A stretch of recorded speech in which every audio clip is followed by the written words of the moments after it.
Peuple de la Terre, bonsoir. Bienvenue dans ce numéro 116 de Star Nation News. Comme toujours, nous vous apportons les nouvelles de la galaxie et les aventures de nos familles, de nos frères et sœurs. Quels sont les empires qui s'élèvent et s'effondrent? Quelles alliances se nouent, sont en train de se former? Découvrez toutes ces réponses et bien plus encore dans cette édition de Star Nation News. Attachez vos ceintures et c'est parti!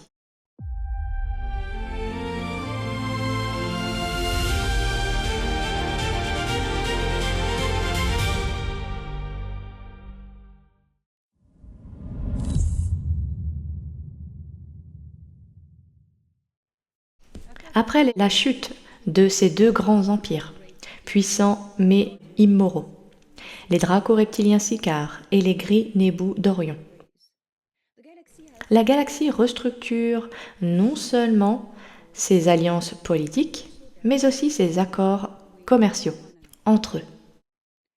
Les Nébou, dont le nom signifie dominion, étaient issus de l'assimilation de différentes ruches planétaires de gris, également appelées Do, en une super ruche dont le centre s'est situé dans la nébuleuse d'Orion M42.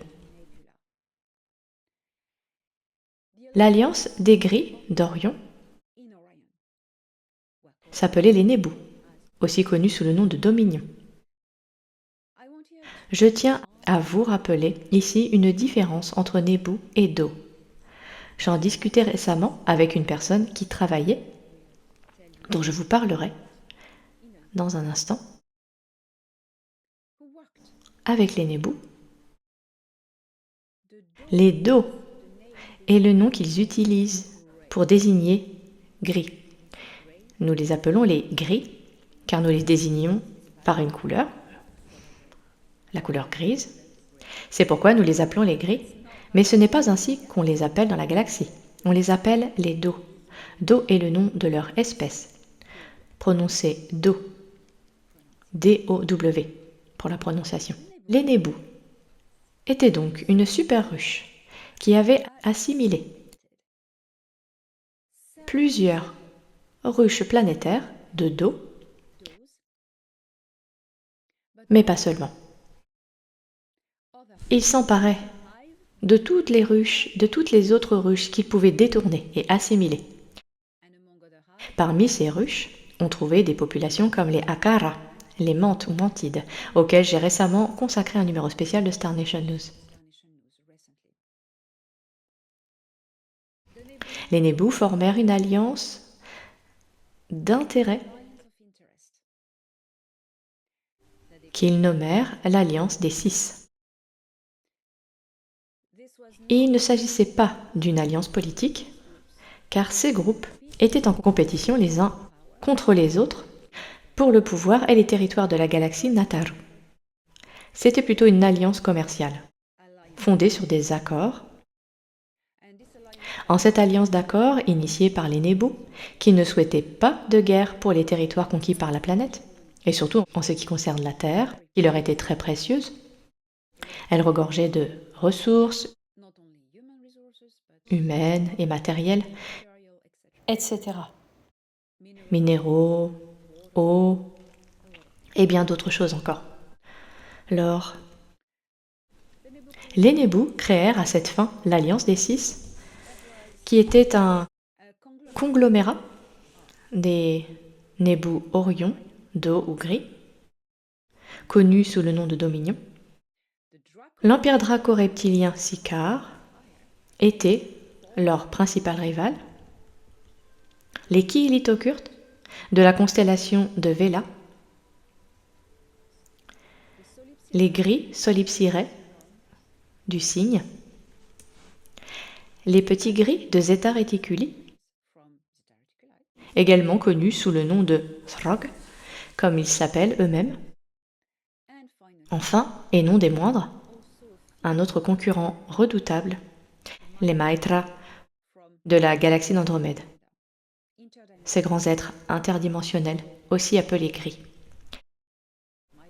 Les Maitra sont connus et réputés pour leur visage hideux et menaçant. De quoi faire peur, bien sûr. C'était l'Alliance des Six, l'Alliance des intérêts commerciaux. Ainsi, lorsqu'il s'agissait de la terre, les profits seraient partagés en 6 et chacun s'engagerait à ne pas se mêler des affaires des autres sur terre.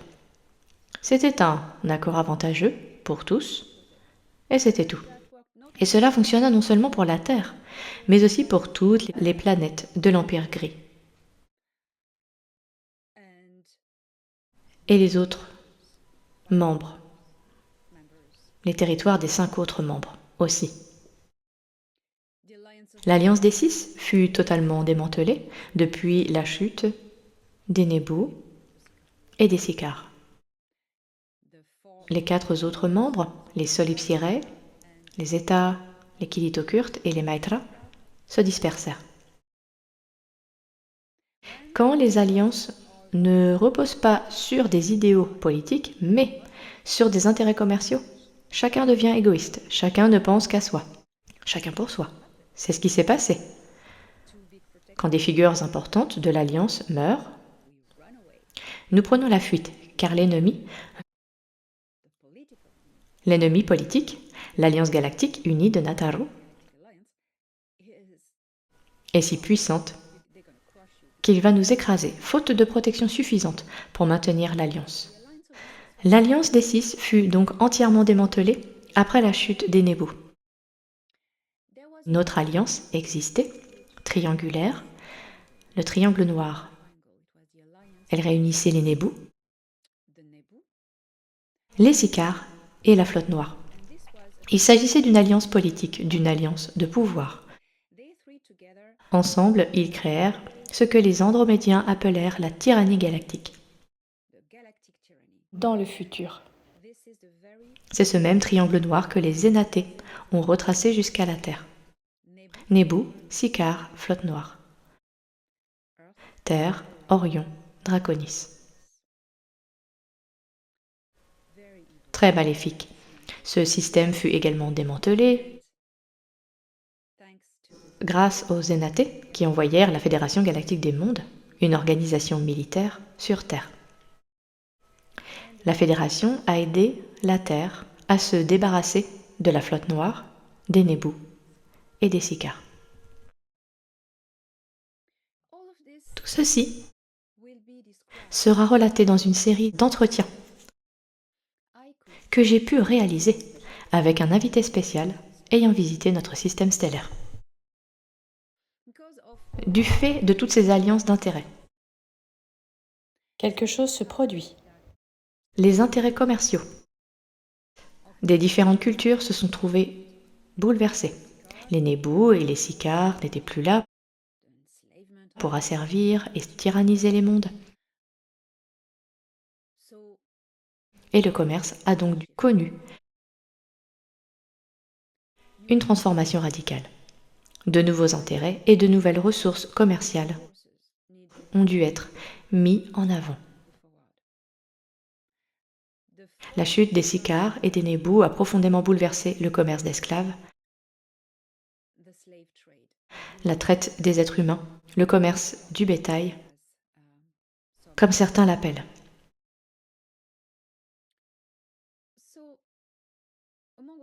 Parmi tous ces changements, nous allons explorer en détail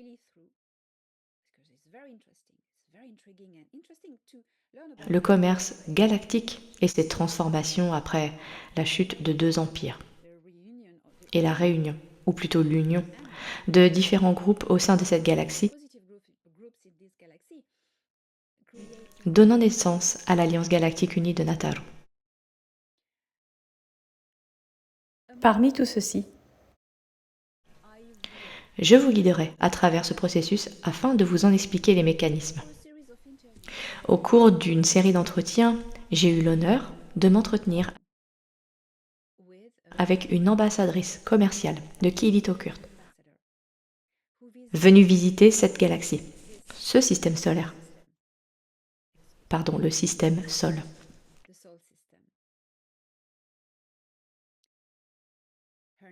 Elle s'appelle Jayzia, un nom difficile à prononcer.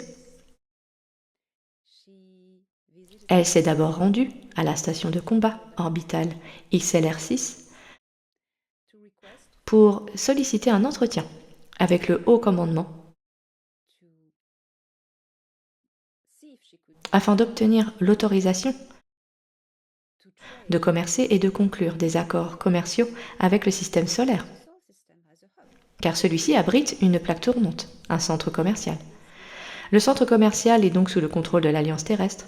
Mais qu'est-ce que l'Alliance terrestre ? C'est une alliance entre les forces armées terriennes et la Fédération galactique des mondes, un conglomérat militaire, une association militaire. L'Alliance terrestre contrôle donc pleinement le centre, tandis que la Fédération galactique des mondes agit comme un frère qui guide, aide et protège le système stellaire. C'est une alliance de protection mutuelle, l'Alliance terrestre.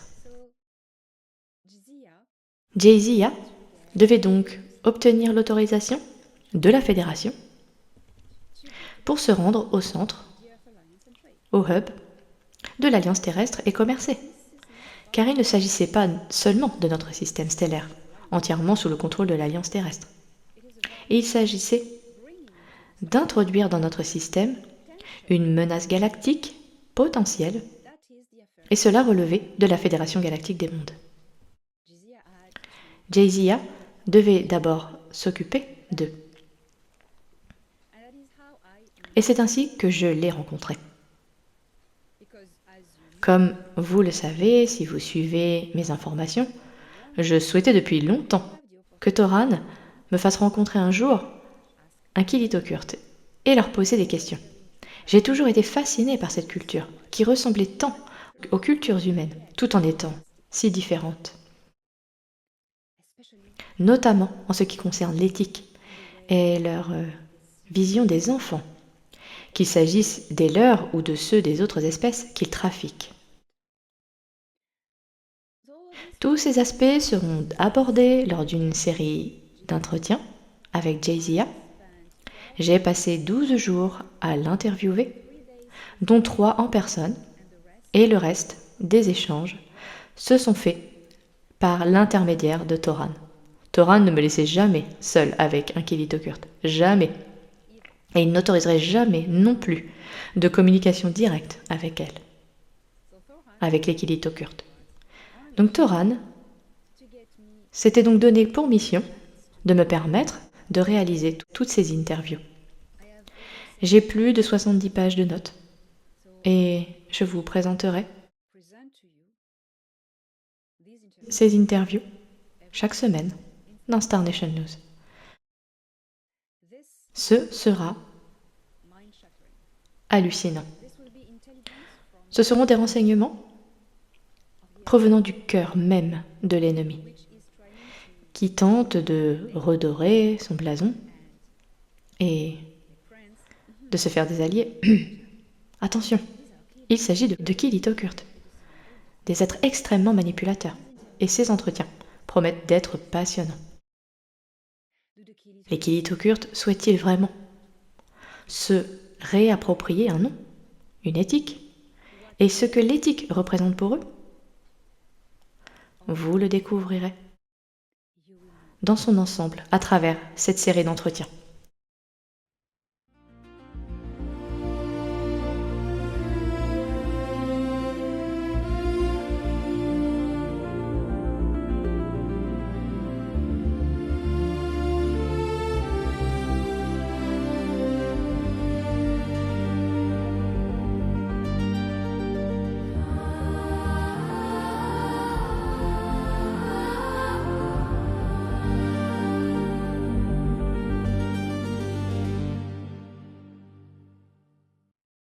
Je serai à Apeldoorn, aux Pays-Bas, les 18 et 19 septembre 2026, très prochainement.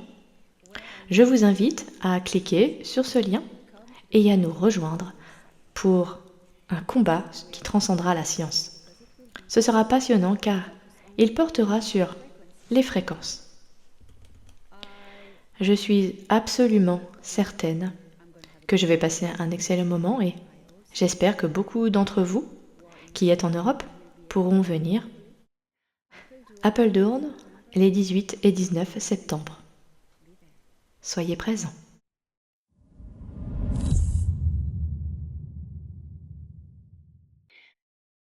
Le mythe de la semaine est Ashtar. Ashtar Sheran. Qu'est-ce que c'est? Ceux d'ici qui sont plus scientifiques et pragmatiques n'en ont jamais entendu parler. Tant mieux pour vous. Ashtar Sheran est une construction New Age. Ce n'est pas réel. C'est de la fantaisie. C'est de la pure fantaisie. Cette opération de désinformation et ces inepties d'Ashtar Sheran ont commencé après que, dans les années 70, une émission de télévision anglaise a été détournée par le véritable commandement Ashtar pour transmettre un message à la Terre. Cela a ensuite donné libre cours à l'imagination débridée des adeptes du New Age. On m'a dit, là-haut, qu'un autre opérateur utilisait aussi cette méthode. Bien sûr, le mouvement New Age, qui à l'origine était l'éveil de l'humanité, fantastique, magnifique, a été tellement déformé qu'il est devenu l'ennemi de la vérité, de la révélation. Ashtar Sheran n'existe pas. Ashtar Sheran est une illusion construite. On voit toutes ces images vraiment kitsch, ringardes et pas très jolies de ce costume pastel, vraiment très kitsch, avec une étoile, des cheveux blonds et une main comme ceci. Oh là là. Vous savez, c'est vraiment bizarre. J'ai toujours évité ces choses-là. Et on m'a dit que oui, c'est n'importe quoi, mais il existe un vrai commandement Ashtar. Alors, forcément, comme on me l'a expliqué, je m'en suis souvenu car, vous savez, ce souvenir s'est activé. Voici l'histoire du véritable Ashtar. Ash signifie lumière, Tar signifie graine, Ashtar. Mais une graine au sens de graine de commandement, non de graine de pouvoir. L'alliance Ashtar est née dans le système stellaire de Sirius B, de l'union de toutes les planètes et cultures de ce système, afin de lutter contre l'infiltration des Nébus, durant les guerres d'Orion précisément. La Fédération galactique des mondes n'existait pas encore. Elle est née de l'esprit des Pléiadiens, après les guerres d'Orion. Désireux de protéger la galaxie et de bâtir une structure militaire capable d'empêcher qu'un tel événement ne se reproduise. Mais durant les guerres d'Orion, la Fédération n'était même pas encore une idée. C'est ainsi que naquit cette alliance rebelle militaire, l'alliance Ashtar, dans le système stellaire de Sirius B, et plus particulièrement autour de la planète Nyan, ou Vimaira. C'est sa planète natale. Et bien sûr, les reptiliens Sicars ont rapidement infiltré le groupe, car ce sont les meilleurs en la matière, capables de métamorphose. Ils savent parfaitement comment s'y prendre, ils infiltrent les organisations et les neutralisent de l'intérieur. Ils ont fait ça en Atlantide. Et sur Terre, ils l'ont fait partout. Ils ont fait ça partout. L'alliance Ashtar a donc été infiltrée et n'a servi à rien. Une faction séparatiste vit le jour et se baptisa le Commandement Galactique Ashtar. Pourquoi ce nom? Parce que sa séparation était non seulement politique, mais aussi territoriale. Ses membres se constituèrent en renégats, rebelles de l'Alliance rebelle d'origine, qui se recréèrent en cellules séparatistes, mercenaires et militaires, prêts à offrir leurs services à quiconque frapperait à la porte des Nebu. Bien sûr, plus tard, la fédération, une fois mieux organisée et suffisamment forte, les a engagés. Leur ont dit « Travaillons ensemble, formez-nous et aidez-nous ».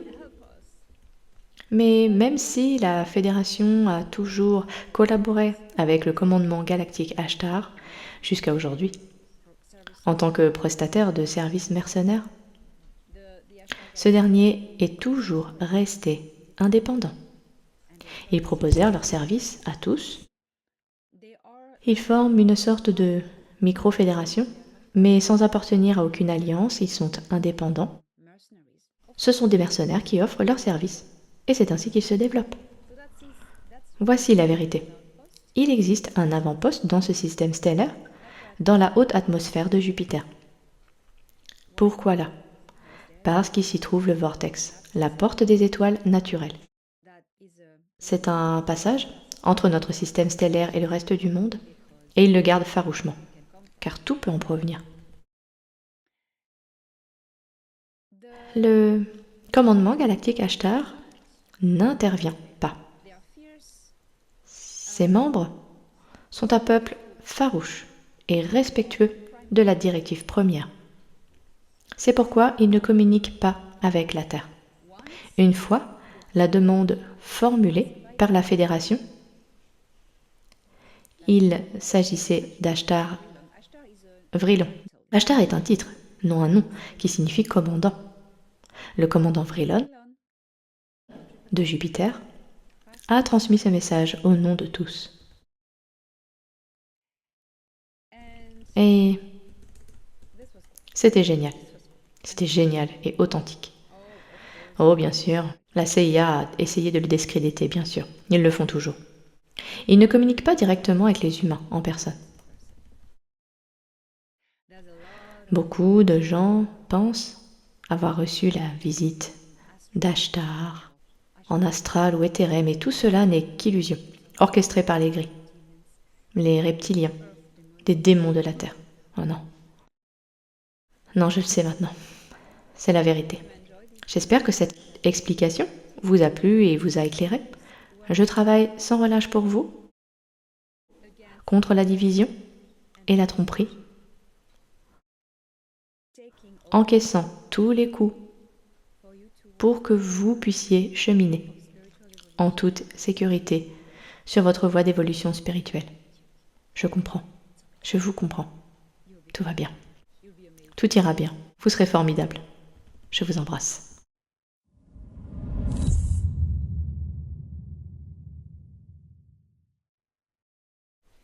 L'avenir de cette civilisation planétaire réside dans l'unité. Non pas dans l'unité de pensée, mais dans l'action collective pour un but commun. Ces mots ne sont pas les miens. Ce sont les paroles d'Ea, prince de l'Empire Anar. L'unité ne signifie pas être d'accord sur quelque chose. Certainement pas. Ce serait de la tyrannie. L'unité, c'est préserver l'individualité. C'est le rôle d'une fédération. Des individus qui préservent leur culture, leur patrimoine, dont ils sont fiers, leur langue, leurs vêtements, leurs traditions, mais qui œuvrent ensemble pour le bien commun d'une planète, d'une entité plus vaste, d'une fédération, d'un monde, d'une civilisation, voire d'une galaxie, à l'image des Utan, la Fédération Galactique Unie d'Ugan.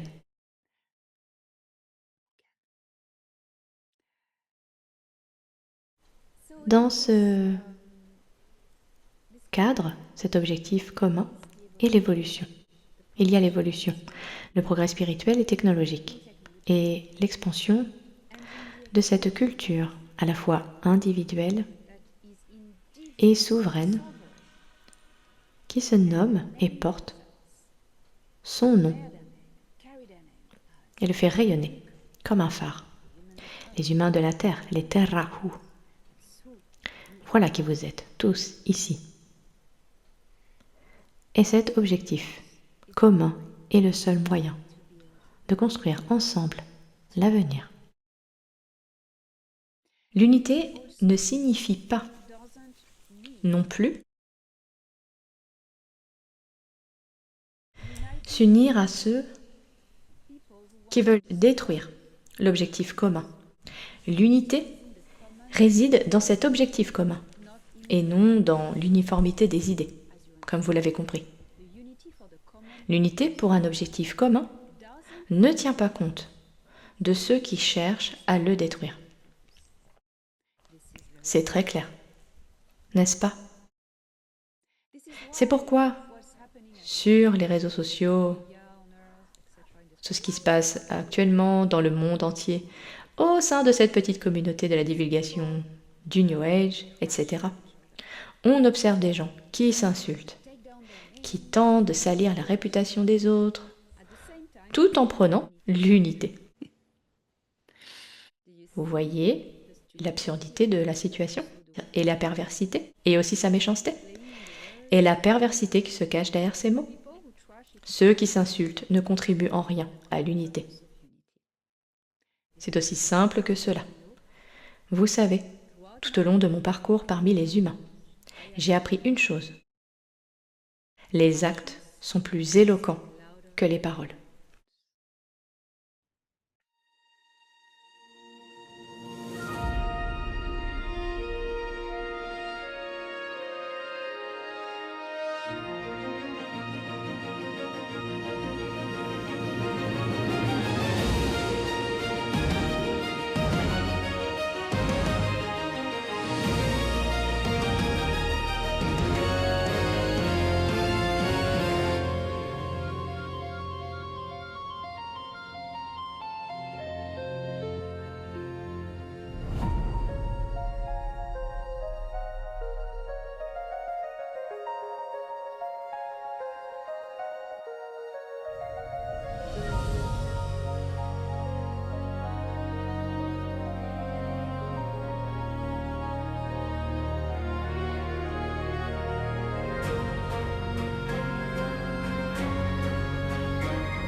Analyzing data.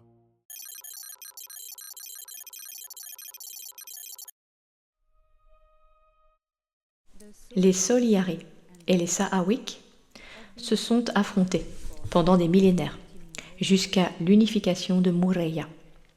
L'origine de ces conflits incessants s'est perdue dans les méandres de l'histoire.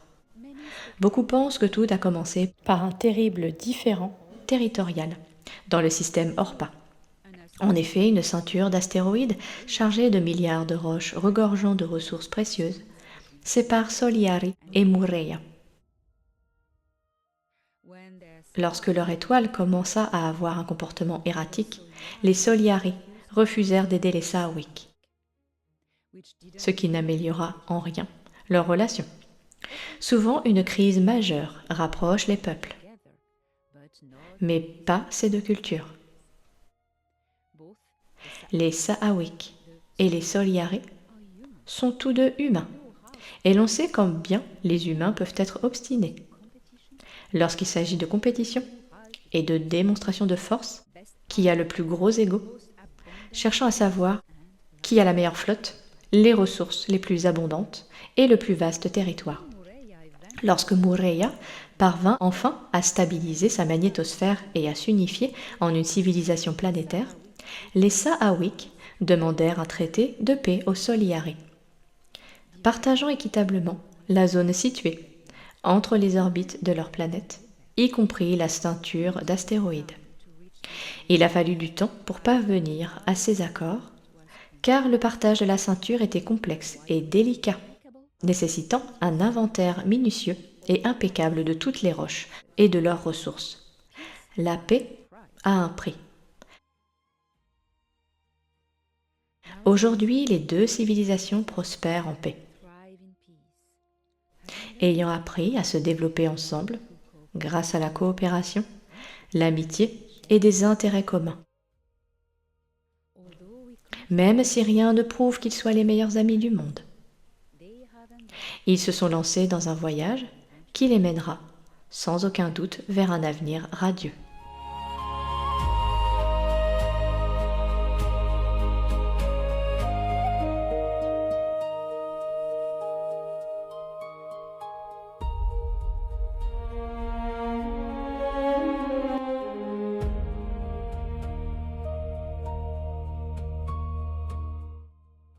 La paix ne naît pas du souvenir de la guerre, mais de la lassitude de l'orgueil. Lorsque des rivaux comprennent que la survie commune prime sur la gloire solitaire, les étoiles elles-mêmes semblent briller plus doucement sur leur monde.